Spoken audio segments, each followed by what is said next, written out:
What's up, everybody, and welcome back to Melanated Mindfulness. So today is Mindful Monday, and the first mindful practice that I want to discuss with you guys is drinking herbal tea. It's one of my favorite things to do. Like, since I was a little girl, I've always enjoyed drinking tea. And the older I got, I realized that it's actually a very beneficial mindful practice that you can easily incorporate into every day of your life. Not only is it mindful, it's also very healthy and beneficial to your body and your mind. So yeah, let's get into it. So you guys already know that I brewed me a fresh cup of tea in my cute little cat cup that my mama bought me. It's so cute. So I already have let it steep for about 15 minutes, which is a good time. I feel like that's cool. Let's see in my cup. It's like, you're not gonna be able to see it, but the herbs are pretty much, they've done their job. The tea is nice and brown. Of course, I'm going to be using some honey. This is one of the brands I use. It's organic. You know, I don't play. And I just put like enough so that I can taste it, honestly. I don't need too much. And then I also add black seed oil to my tea. So black seed oil is one of those things that's like super multi-purpose. Like, it works for so much things. Like, even they have it in pill form. For those of you who don't want to just be drinking oil, but just to name a few of the things, it fights cancer, promotes liver health, combats diabetes, aids weight loss, it protects the skin, treats infections, and improves fertility. Now, this is just some of the things that it does, but it's, like I said, one of those magic little products that can help with a lot of different stuff. So I always like to put a few drops of black seed oil into my little, you know, concoction of tea, just to make sure I'm getting that daily dose. So yeah, how are you guys feeling? I hope everybody is doing good today. I know Mondays are like usually a drag, but we're here. So let's get into herbal tea. Herbal tea is an ancient remedy and has a lot of medicinal purposes. So before modern medicine, pretty much a lot of the ancient people relied on various forms of healing, and one of those is using herbs. Herbs are usually just roots from plants that we use to extract. You use hot water to extract the nutrients from it. And a lot of us may think of tea as just, you know, tea that we can get from the grocery store inside those little pre-packaged little baggies. But honestly, the best type of tea for you to be drinking is loose leaf tea that comes from a specific herb. So today I'm drinking Daminia leaf, which is just a random herb that I picked up after reading on it. It helps with a lot of different things, but just to name a few, it helps with mental health, digestive health, stomach ulcers, bladder infections, libido, and many more things. So most herbs are multi-purpose. They have multiple purposes. It's something that our ancient, distant ancestors utilized every day. And a lot of us might associate drinking tea with the Asian or Chinese culture. Obviously, if you know, you know. Any great ancient civilization's origins, it can be traced back to Black people. So we know that we were the first on this planet, but a lot of the practices that we see in some of these cultures that kept up with them originally came from Black people. So there's evidence of herbal tea being used in ancient Egyptian times and even before that. Drinking tea a mindful practice? Well, first of all, it's just delicious.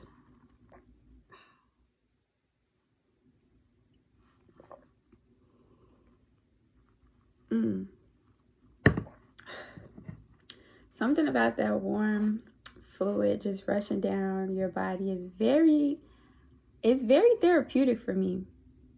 And I think a lot of people find it therapeutic as well. Drinking tea is a mindful practice because, for one, it requires intentionality. So I've said this in one of my videos before.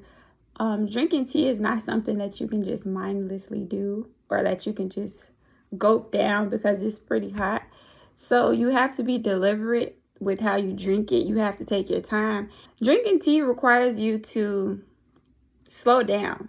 So it's not like you could just take a cup of tea and just chug it and be on about it. Whenever the body has hot fluids, it's very healing because heat kills off viruses. That's why in the summertime, you're less likely to get sick because the sun is providing that heat to kill off any viruses. Now, in some instances, you know, the hospital's logic is that, oh, well, we like it to be cold because viruses can't thrive in cold environments. Well, that's just one extreme.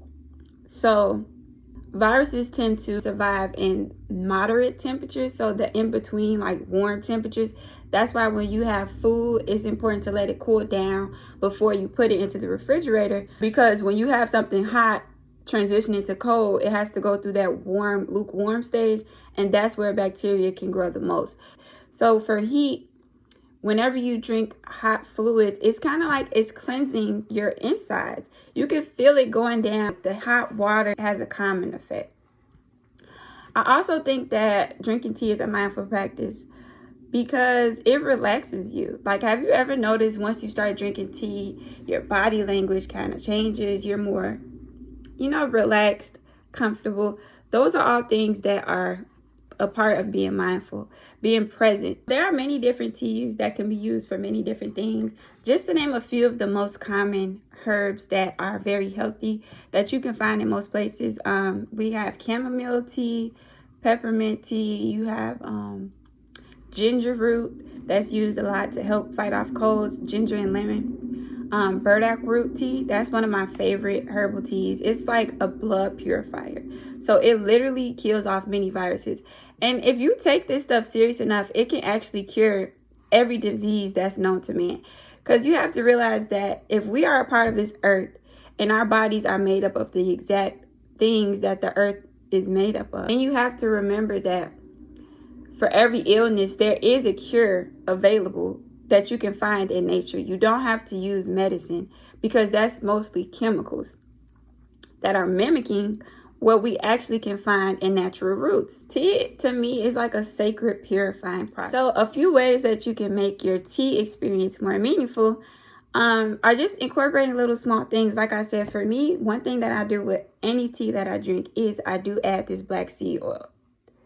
Now, you can find black seed oil pretty much in most vitamin shops or health stores. Also, I like to use spring water when I make my tea. Most of you guys know by now that tap water is not healthy and it has fluoride. Fluoride is known to calcify the pineal gland.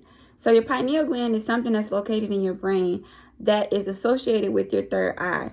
It helps you to see beyond illusion. Your third eye is what allows you to tap into different realities and tap into that inner higher self. Now, black seed oil is one of those things that is known to decalcify your pineal gland. So basically, to decalcify something, you're removing buildup of calcium, which is something that it crusts up on your pineal gland and it blocks the functions of it. Like I said, this is something that you can use to help with your pineal gland and help open up your third eye. Also, drinking spring water and being conscious of your water intake. So you guys saw me pouring some of the Evian water into my teapot, and it really makes a difference in your tea. You can literally taste the difference from when you use tap water versus spring water. And I say spring water specifically because that's the only water, in my opinion, that we should be drinking. When you go to the store and see these bottles that say alkaline water, they're usually not real alkaline water because they're actually just regular water that was purified, and they add electrolytes to it to make it alkaline. But naturally, alkaline water comes from natural sources. You can do spring water. You can add black seed oil to your tea. And I also think it's very fun to steep it. Of course, you can buy pre-made tea bags. It's not taken away from the benefit as long as it's an organic source. But loose leaf tea to me is just better. You can use different teas for different purposes. So say, for instance, you're having trouble sleeping. There's a lot of different teas that aid with sleep and rest, such as chamomile tea and lavender. So both of those leaves are very relaxing and they stimulate calmness and like they just relax your body. Another thing is, like, say for instance you're feeling like you're coming down with a cold, it's really good for you to drink elderberry tea because it's very high in vitamin C. Elderberry tea, I've witnessed it literally knock out a cold in one day. Like, that's how powerful this stuff is. And it's really overlooked in society. Like, a lot of times you don't need medicine. You can really cure diseases with tea. Some of the places that you can find these loose leaf organic teas, I'll list them in the I'll be putting some of the places that I find my herbal teas below in the comment section. I believe this came from the place, the Natural Branches. They're really awesome. They have like a lot of different herbs and stuff. And that's where I got this black seed oil from as well. They sell vitamins, sea moss, vegetarian food, all kind of stuff. Like, it's really an awesome place. So another place that I usually get most of my herbs and stuff from is Alkaline Healing Herbs. They have 2 locations. I think it's one in Humboldt Park and the other one is like on Elston. I'll be putting those in the comment section below. Culture Connections over on the southeast side is another place that I usually get herbs from. And even some of these like health shops like GNC and stuff, and they sell like different herbs in pill form. But I think tea is one of the best routes, because when you mix the medicinal properties of the herbs with the hot water, it really stimulates the benefits of drinking tea. So tea can literally rejuvenate your DNA. Like, it calms the nervous system, and it brings information to your brain that's very vital to survival. One of the best sources of drinking herbal tea that I found online is this guy named LifeWave. He's amazing. Like, he's way beyond his years in his intelligence and his knowledge on the healing properties of herbs. He sells scrolls that actually go into depth with which herbs you can mix together to cure things like AIDS, herpes, HIV, etc. So he's kind of, you know, up there when it comes to the herb, kind of like Dr. Sebi. I'll drop his Instagram name in the comment section too. The last way that you can make your tea experience more meaningful is by boiling your water in a stainless steel pot. I've learned from ordering books from LifeWave that the ceramic and aluminum pans that we usually use to cook food in are not really healthy, and a lot of those heavy metals and fragments get into our system via the pot and the food that we eat. So it's best to cook in glassware or stainless steel. So these are all just a few tips that you can use to make your tea experience a little better. Like I said, I'm an avid tea lover, and it's something that you could just add to your mornings to be more mindful.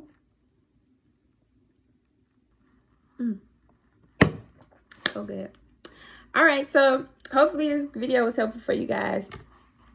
I'm going to be dropping the information below where you can find some loose leaf tea. They also sell these steepers in most places that sell loose leaf tea. And so, yeah, I hope you guys have a wonderful week. Stay mindful. Stay beautiful. Thank you so much for watching. I hope this video was helpful. Please like, comment, subscribe, do all that stuff. Share if you care. And I'll be catching you guys on our next episode. And I hope you have a blessed, prosperous, productive week.